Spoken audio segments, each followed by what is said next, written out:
என் அன்பு பிள்ளையே, உனக்கான நன்மைகளை செய்து கொடுப்பதற்காகவே உன் தாயானவள் இன்று உன்னை தேடி வந்திருக்கின்றேன். என் குழந்தை, இன்று உன் அம்மா உனக்கு ஒரு அதிர்ச்சியான செய்தியைத்தான் கொண்டு வந்திருக்கின்றேன். என் குழந்தையே, இதனை நீ கேட்டு பதற்றம் அடையாமல் நான் சொல்வதை ஒவ்வொன்றாக கேட்டு அதை பொறுமையாக புரிந்து கொள். கணவனை இழந்த அல்லது கணவனை விட்டு பிரிந்த ஒரு பெண்ணால் உன்னுடைய வாழ்க்கை இன்று சூனியமாகி நின்று கொண்டிருக்கின்றது. என் குழந்தையே, அம்மா சொல்கின்ற விஷயம் யார் என்று முதலிலேயே நான் சொல்லிவிட்டேன். இவர்கள் யார் என்பதனையும் நீ நிச்சயமாக அறிவாய். என் குழந்தையே, இவர்களால் உன்னுடைய வாழ்க்கையில் இன்று நடந்து கொண்டிருக்கின்ற போராட்டங்கள் உன்னால் தாங்கிக் கொள்ள முடியாத போராட்டமாக இருக்கின்றது. வாழ்வா சாவா என்கின்ற மனநிலை என் குழந்தை நீ இருந்து கொண்டிருக்கின்றாய். என் குழந்தையே, அவர்கள் தங்களின் வாழ்க்கையை தொலைத்து விட்டார்கள். அதற்காக மற்றவர்களின் வாழ்க்கையும் நன்றாக வாழ்வது அவர்களுக்கு விருப்பமே இல்லை. அதாவது தனக்கு வாழ்க்கை நன்றாக இல்லை என்று உடனே மற்றவர்களும் நம் முன்னால் சந்தோஷமாக இருந்துவிடக்கூடாது என்று நினைக்கின்றார்கள். அவர்களினுடைய வாழ்க்கை அவர்களுக்கு கேள்விக்குறியாகி நிற்கும் பொழுது அவர்கள் முன்னால் இன்னொருவர் சந்தோஷமாக இருந்தால் அவர்கள் மனதை ஏற்றுக்கொள்ள மறுத்து விடுகின்றது. என் குழந்தையே, இவர்களை தேடி வேறு எங்கும் அலையவும் வேண்டாம். என் குழந்தையே, அம்மா சொல்வதனை நீ முழுமையாக கேள். நிச்சயமாக அவர்களினுடைய இந்த கோபத்திற்கும் உன் வாழ்க்கையில் பழிவாங்க வேண்டும் என்று நினைத்த அந்த எண்ணத்திற்கும் என்ன காரணம் என்பதனை நீ புரிந்து கொள்வாய். என் குழந்தையே, பொதுவாக தன்னுடைய வாழ்க்கையை இழந்து நிற்கின்றவர்கள் அவர்களுக்கு துணை என்று பேசுவதற்கும் யாருமே இல்லை. அவர்களின் மனதில் இருக்கின்ற எண்ணங்களை வெளிப்படுத்தவும் அவர்களோடு இல்லை. அப்படி இருக்கின்ற சூழ்நிலையில் அவர்கள் முன்னிலையில் நீ உன்னுடைய வாழ்க்கையை சந்தோஷமாக வாழும் பொழுது அவர்கள் மனதிற்குள் ஏக்கம் வந்து கொண்டிருக்கின்றது. நாம் இதுபோலத்தானே சந்தோஷமாக வாழ்ந்தோம், ஆனால் இப்பொழுது அந்த வாழ்க்கை நமக்கு இல்லாமல் போய்விட்டது.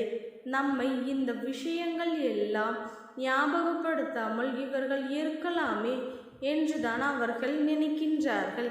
என் குழந்தையே, காலத்தினுடைய கட்டாயம் அவர்களினுடைய வாழ்க்கை இப்பொழுது இந்த சூழ்நிலையில் இருக்கின்றது.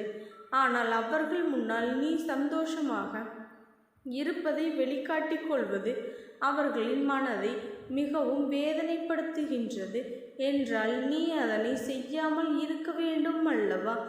என் குழந்தையே, பொதுவாக கணவன் மனைவிகளும் இடையில் இருக்கின்ற அந்யோன்யம் 4 சுவர்களுக்கு நடுவில் இருந்தால் மிகவும் நல்லது. வெளியில் சென்று அதை காண்பிக்க வேண்டும், அன்பை நிரூபிக்க வேண்டும் என்ற அவசியம் யாருக்கும் இல்லை. என் குழந்தையே, அதே நேரத்தில் இது போன்று ஒருவரினுடைய வாழ்க்கை கேள்விக்குறியாகி நிற்கும் பொழுது அவர்கள் முன்னால் நின்று கொண்டு நீ சந்தோஷமாக இருப்பதை உணர்த்தினால் அவர்கள் காயப்படுவது மட்டுமல்லாமல் அவர்களின் மனதையும் ரணமாக்குகின்றது என்பது உனக்கு புரியவில்லையா? என் குழந்தையே, என் குழந்தையாகி நீ யாருடைய மனதையும் கஷ்டப்படுத்தாமல் தானே வைத்திருக்க வேண்டும். இன்னொரு விஷயத்தை பார்த்தால் அவர்கள் நினைக்க நம் வாழ்க்கையில் தான் இப்படி ஆகிவிட்டது, அவர்களாவது சந்தோஷமாக இருக்கட்டும் என்று பெருந்தன்மையோடு அவர்கள் நினைக்கலாம். ஆனால் அந்த பெருந்தன்மை அவர்களிடத்தில் இல்லை என்றால் குற்றம் உன் மீது திரும்பிவிடும் அல்லவா? நீ இந்த வாழ்க்கையை எப்படி வாழ்கின்றாய், நீ என்னவெல்லாம் செய்கின்றாய் என்பதனை கண்காணிப்பது அவர்களின் வேலையாக மாறிவிட்டது. என் குழந்தையே, அது மட்டுமல்ல, எங்கே செல்கின்றாய், என்னவெல்லாம் செய்கின்றாய் என்று எப்பொழுதுமே உன்னை பற்றியே நீ என்ன செய்கின்றாய் என்பதனை கண்டுபிடித்து மற்றவர்களிடம் சொல்லி உனக்கு அணையேற்றுகிறார்கள், பேச்சுக்களையும் வாங்கி தருகின்றார்கள். அவர்களின் நேரத்தை பெரிதாக செலவிட்டு வருகின்றார்கள். என் குழந்தையே, இவை எல்லாவற்றிற்கும் அடிப்படையில் காரணம் என்ன தெரியுமா?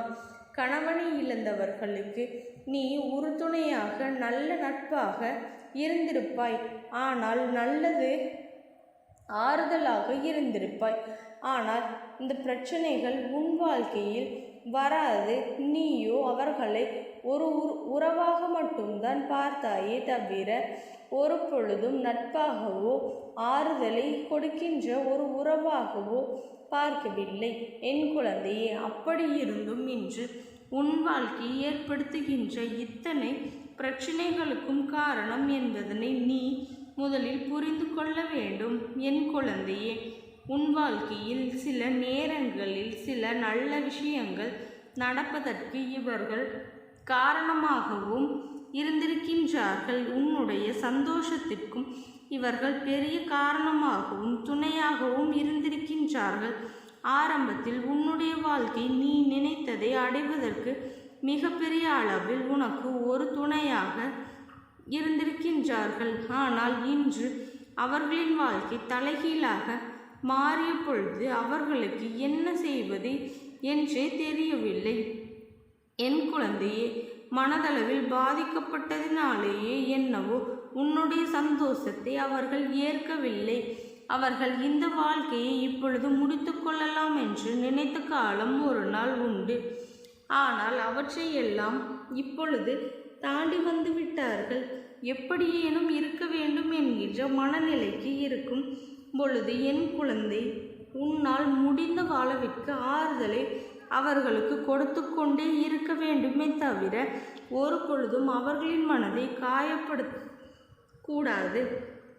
என் குழந்தையே, அதற்காகத்தான் உன் தாயானவள் உன் துணையோடு உன்னை சிரிக்கக்கூடாது, சந்தோஷமாக இருக்கவே கூடாது என்று சொல்லவில்லை.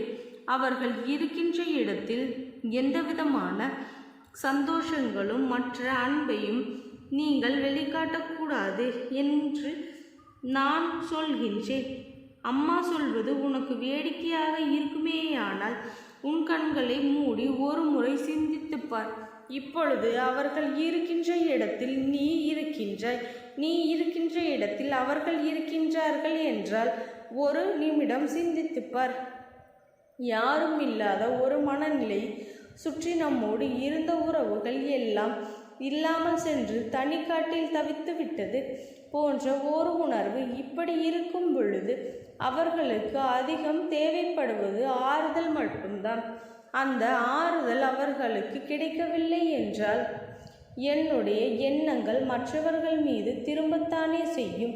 என் குழந்தையே, நம் மீது யாரெல்லாம் அக்கறை காட்டுகின்றார்கள் என்பதனை தேடி தேடி அவர்கள் பார்த்து கொண்டிருக்கின்ற நேரத்தில் அவர்களின் மனதை ரணமாக்கும் விதமாக இது போன்ற செயல்களை எல்லாம் நடந்துவிடக்கூடாது என்று நினைக்கின்றார்கள். என் குழந்தையே, ஒரு பக்கம் அவர்களிடத்தில் இத்தனை நியாயங்கள் இருந்தாலும் குழந்தையின் வாழ்க்கையில் ஒரு மிகப்பெரிய சந்தோஷம் நம்முடைய துணையோடு இருக்கின்ற அந்த சந்தோஷம்தானே.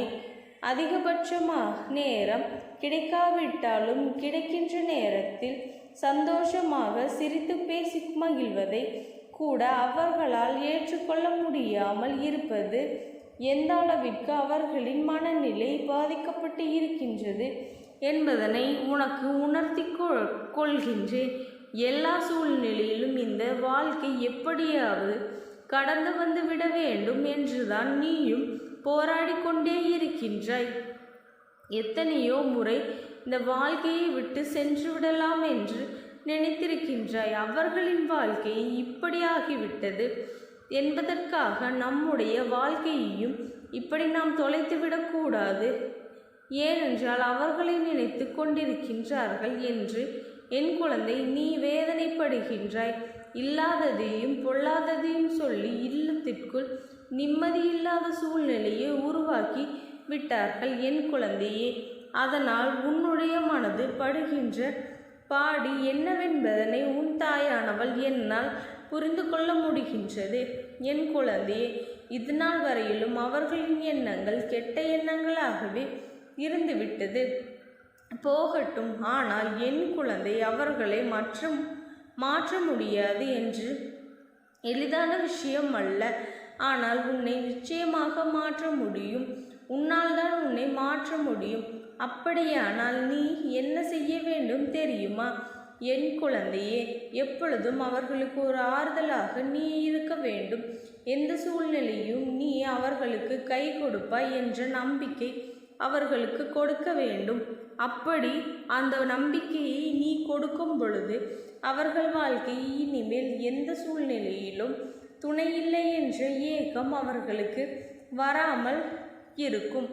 என் குழந்தையே, இந்த ஒரு மனநிலையை மட்டும் நீ அவர்களுக்கு கொடுப்பாயானால் அவர்கள் உன்னுடைய சந்தோஷத்தை கண்டு ஒரு நாளும் மனம் விரும்பி அழமாட்டார்கள். நமக்குத்தான் இந்த நிலைமை, நீயாவது சந்தோஷமாக இரு என்று மனதார சொல்வார்கள். அப்பேற்பட்ட சூழ்நிலையில் உன் வாழ்க்கை உனக்கு வர வேண்டும் என்றால் அது உன்னுடைய கையில் தான் இருக்கின்றது என்பதனை நீ மறந்து விடாதே. என் குழந்தையே, எப்பொழுதும் இந்த தாயானவள் பிள்ளையாகிய நீ மற்றவர்களுக்கு கெடுதலை செய்யாமல் உன்னுடைய வாழ்க்கையை மட்டும் நீ சந்தோஷமாக புரிந்து கொண்டு மற்றவர்களிடத்தில் அன்பை மட்டுமே செலுத்த வேண்டும் என்று இந்த தாயானவள் ஆசைப்படுகின்றாள். என் குழந்தையே, எப்பேற்பட்ட கஷ்டமாக இருந்தாலும் சூழ்நிலையை நீ என் நாமத்தை மட்டும் மனதார உச்சரித்து கொண்டே இரு. உனக்கான என் இரு கரங்களையும் நீட்ட உன் தாயானவள் நான் எப்பொழுதுமே காத்து கொண்டே இருப்பேன். என் குழந்தையே, எப்பொழுதும் நீ செய்கின்ற செயல்கள் மற்றவர்களின் மனதை நோகடிக்க கூடியதாக இருக்கவே கூடாது. அதை நீ முதலில் பார்த்து கொள்ள வேண்டும். என் குழந்தையே, நீ எதை நினைத்தும் கவலைப்படாதே. இந்த தாயானவளினுடைய அன்பும் ஆசீர்வாதங்களும் உனக்கு என்றைக்கும் முழுமையாக கிடைத்து கொண்டே இருக்கும். ஓம் சக்தி போற்றி. ஓம் ஆதிபராசக்தி போற்றி போற்றி.